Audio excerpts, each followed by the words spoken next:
compañeras, amigas y amigos, una vez más aquí en esta plaza de Boedo, ganada a partir de la lucha inclaudicable de los vecinos, reunidos para celebrar esta tradición que viene del norte, de carácter andino, que nosotros hemos denominado la Pachamama urbana, donde según los científicos están planteando que queda muy poco tiempo, 7 u 8 años, como punto de inflexión para revertir el sistema de calentamiento global y todo el desastre que se está haciendo, sobre todo en el norte. Sin necesidad de tener la opinión científica, también percibimos por nuestros propios sentidos, ¿no? Los incontestables de que la Tierra nos está advirtiendo de que el proceso de destrucción que se está haciendo tiene un límite.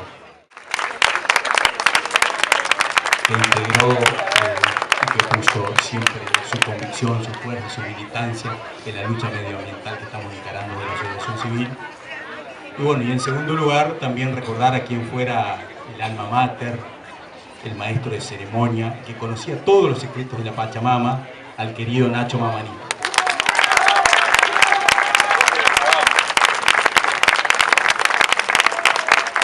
Y hoy, entonces, bajo el auspicio de Nacho, del querido Nacho, cuya ceremonia va a continuar su hija Amancay, y con la presencia de una de las eminencias o de la eminencia jurídica más importante que tiene la Argentina, que no necesita presentación, pero yo de todos modos voy a insistir y lo voy a presentar, que fue juez de la Corte Suprema de Justicia, dignificándola, que fue aparte juez penal internacional, prolífico autor, maestro del derecho penal argentino, pero no solo eso, que son títulos académicos y trayectoria de vida, sino sobre todo un gran compañero, un gran militante del medio ambiente que ha publicado un libro maravilloso que se llama La Pachamama y el Humano, que recomiendo su lectura.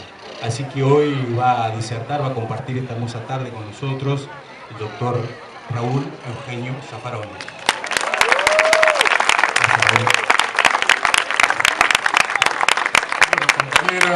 Compañeras, compañeros, gracias por esta oportunidad. Y comienzo adhiriendo a la memoria de esas dos figuras que acaba de mencionar el compañero. Realmente es una disyuntiva y dentro de pocos años los científicos calculan, 7 años, 8 años aproximadamente, que podemos llegar a un punto de inflexión catastrófico. No se nos oculta algo. Este punto de inflexión catastrófico, si lo alcanzamos, lo alcanzaremos en razón del actual sistema de producción y del actual sistema económico del mundo. Ya hay signos incontrastables. En el verano la diarrea, en el invierno las afecciones respiratorias, ahora se dan todo el año. Agentes infecciosos, los mosquitos, etcétera, no se agotan en el curso del año. Es decir, todo esto que en algún momento fue negado por el discurso negacionista que decía que, bueno, que nosotros éramos el equivalente al desaparecido comunismo en la lucha contra el capitalismo, etcétera, y que todo esto eran fenómenos naturales y que no tenía nada que ver el ser humano. Ahora no solo es el discurso negacionista, cuidado. Hay una forma de perversión del discurso, del propio negacionismo. ¿Qué es lo que sucede? ¿Qué es lo que nos pasa con este sistema de producción y este sistema económico del mundo? Hay una especie de apartheid geográfico. Hay un norte y hay un sur. El norte es el que más contamina. El sur es el que está destinado a sufrir las peores consecuencias de la contaminación. Terminó con la dictadura de seguridad nacional. Ahora hay un tardo colonialismo financiero. que es mucho más insidioso. No nos desembarcan marines, nos endeudan, sencillamente. De vidas humanas, una crisis social y una crisis ambiental. Como dice el Papa Francisco, hay una única crisis socioambiental. Por supuesto que no tenemos hoy un macro programa, una macro idea acerca de cómo salir de esta crisis. Al definir el ser, al definir la ontología, esa modernidad se ha limitado a una definición dada por el ser humano, exclusivamente por el ser humano. Todo lo que no era humano, y aquí me refiero a Heidegger, a todo este tipo, todo lo que era humano tenía un para qué que se lo ponía el ser humano. No, cuidado. Cuidado que todo lo que no es humano tiene personalidad también. Personalidad significa que tiene derechos. No son derechos humanos, sí, yo lo sé, pero son derechos.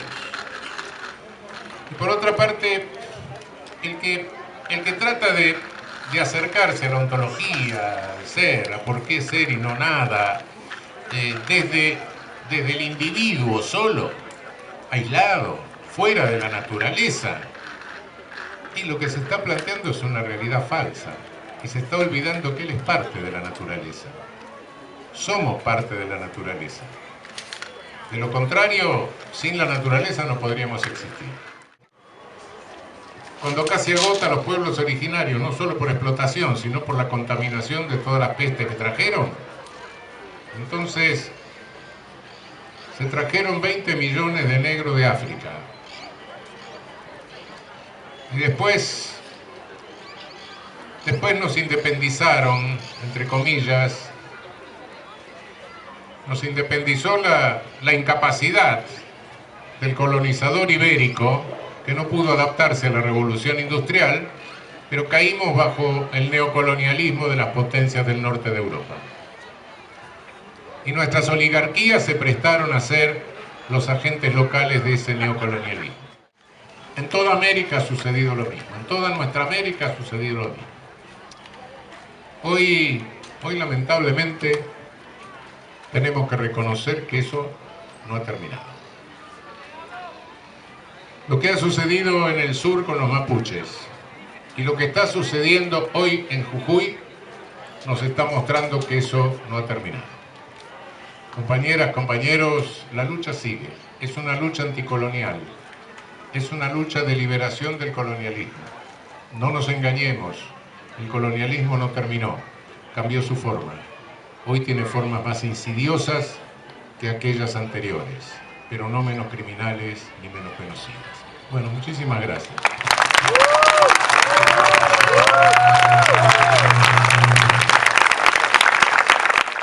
Lo menciona, y es importante que lo mencione, el tema de los derechos humanos sobre los ecologistas, sobre los que luchan por estos cambios climáticos, digamos, que están, se movilizan y bueno, los reprimen, y evidentemente...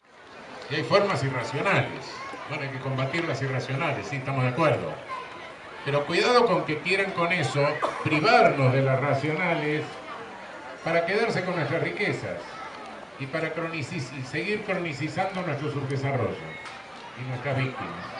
Esa es una de las cosas. La utilización de defensoras y defensores de derechos humanos en toda la región. Y bueno, las 5 mapuches que se trajeron presas y todas esas cosas que estamos viendo nosotros en otros países con mayor gravedad todavía, homicidios, etc. Y esa criminalización no se agota en criminalización, sino se agota en garantía de la impunidad de delitos cometidos contra defensoras y defensores de derechos humanos. Esto se debe a que el poder punitivo, como siempre, es selectivo. Siempre va a dar con el más débil. El más fuerte se escapa. Eso es una estructura, ese es un carácter estructural del poder punitivo. Pasaron muchos años y en las últimas décadas, en la Constitución de Ecuador y en la Constitución de Bolivia, surgen los derechos ambientales y se reconoce la personalidad jurídica de la naturaleza. Cualquiera puede actuar en nombre de la naturaleza, Se dice, bueno, pero no pueden actuar por sí misma. Un río no puede actuar por sí mismo. Los animales, una especie no puede actuar por sí misma. No todos los humanos pueden actuar por sí mismos. Los incapaces no pueden actuar por sí mismos. Los menores no pueden actuar por sí mismos. Y sin embargo, no por eso dejan de ser personas. En consecuencia, lo que se está abriendo es la posibilidad de una acción pública frente a cualquier daño que se infiera a la naturaleza. Como el reconocimiento de los derechos de la naturaleza a no ser explotada irracionalmente. Es eso lo que viene manejándose en el derecho en el ámbito del deber ser. En el ámbito del ser, del deber ser al ser hay una distancia. Fíjense ustedes la distancia que hay en materia de derechos humanos. Lo tenemos consagrado en la Constitución, lo tenemos en los tratados internacionales. En la Carta de Naciones Unidas la guerra es ilícita. Y sin embargo, bueno, cuidado, el camino del deber ser al ser es la lucha por el derecho. Nada se hace automáticamente. Cuidado con creer que porque tenemos la norma tenemos la solución. No, si tenemos la norma podemos tener una indicación, sirve para algo, pero la solución no viene de la norma. No sé, se reproduce y se olvidan que la norma es un elemento lógico, ¿no? Que existan bajo el suelo. Bueno, entonces, estamos en un brete con eso. ¿Cómo hacemos para revertir eso? Yo sé que usted plantea siempre, y estoy de acuerdo con eso, en una nueva constitución. Es un terrorismo de Estado en una provincia nuestra. Le cortan la luz a los vecinos y la policía le va golpeando la puerta a la noche para notificarle infracciones de supuestas contravenciones. Cuidado, y no pasa nada, no pasa nada. Era una provincia argentina en que se acabaron todos los derechos. Tenemos una Corte Suprema de 4 personas. No hay en el mundo un Tribunal Supremo de Control Constitucional de 4 personas. No tenemos una casación, es decir, alguien que unifique las interpretaciones de los códigos nuestros. Tenemos códigos únicos con 25 posibles interpretaciones distintas, uno por cada provincia y otro federal.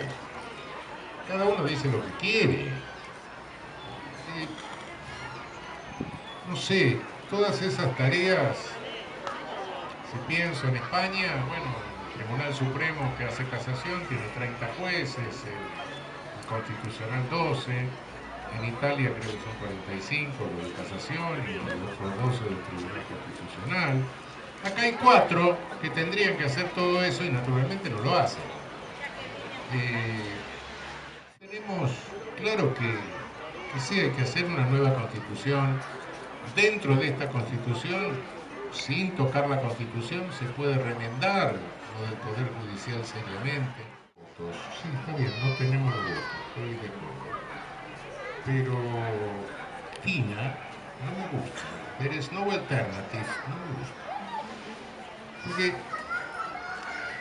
si queremos tener los votos un día, tenemos que tener los proyectos antes. Porque la gente se suma a proyectos. Y la tengo que convocar con proyectos. Entonces, bueno, el proyecto es decir, miren, hay que reinstitucionalizar el país. Yo soy consciente que institucionalizar el país, necesitamos un modelo de Estado para navegar en este mundo complicado, que no es el que tenemos. Bueno, porque quiero hacer una cosa distinta.